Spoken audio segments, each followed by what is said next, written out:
Nandito na po kami sa aming bahay, bago lang kami nag-abot. Kag ipakita ko sa inyo kung ano ang ginpamakal ko dito sa may mini Baclaran or Filipino store dito sa Bukay. Ay ara ato duwa ka plastic. Duwa din siyang akong ginbakal kay talagsam na kadto adi ka kadto kag first time ko nga magkadto sa store. So ginubot-ubot ko na siya. Akong ginbakal tempura. Kaya na-miss ko magkaon sa tempura. Sayote. Isa lang kabilib ang gimbakal ko nga sayote. Kay per kilo ang ilang baligyan ay. Tapos, tara! Nagbakal ako sang kamuti. Pero hindi siya Pinas kamuti.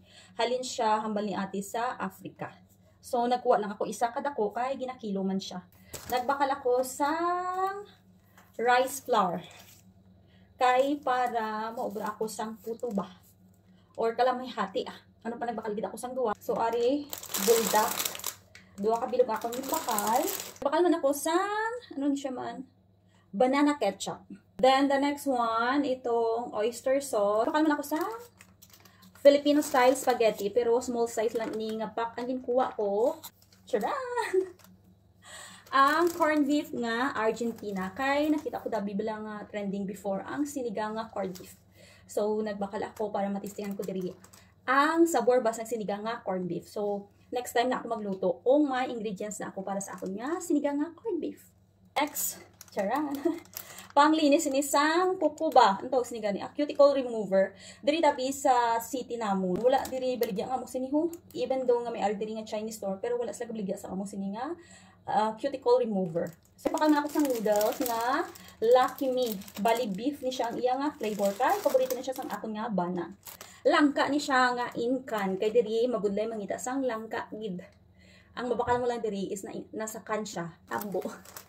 Kaya magudlay man diri mangita sang tambo. So nagbakal man ako sang inkan nga tambo.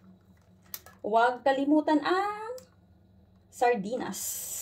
Pambansang ulam ba? So hindi na siya pwede nga malimtan. Another tunga or plastic. I have this. Ano bang tawag dito? Pansit canton. Nako nga pansit canton, balidua ang akong ginkuha. Uwishi, ang iyang flavor is anghang. Kag ining normal na flavor. Then I got also a lemon crackers. Ang iyang palaman is lemon. Nagkuha na ako sini. I got pilit. Kaya gusto ko ito magluto sang biko. So nagpakala ko sang isa ka kilo nga pilit. Tapos, nabakal man ako sang dingdong kay amo mga akong paborito. Kima-kimaon ba? Bumili ako ng cream silk. Bali, 3 piraso lang to ang binili ko. Magic sarap! 3 man ang akong naging kuha. And the last one that I got is ito siya. Wala lang, na-curious na ako sinis ang iya nga itsura bla. Oh. Paning siya ng Colombo. Made in Sri Lanka siya. Pero hambal ni ate, manamit ni siya kuno. So, testingan nato. Iniimukbang ko siya by the next day. Kung ano gid ang iya sininga unod, kag kung manamit pa siya.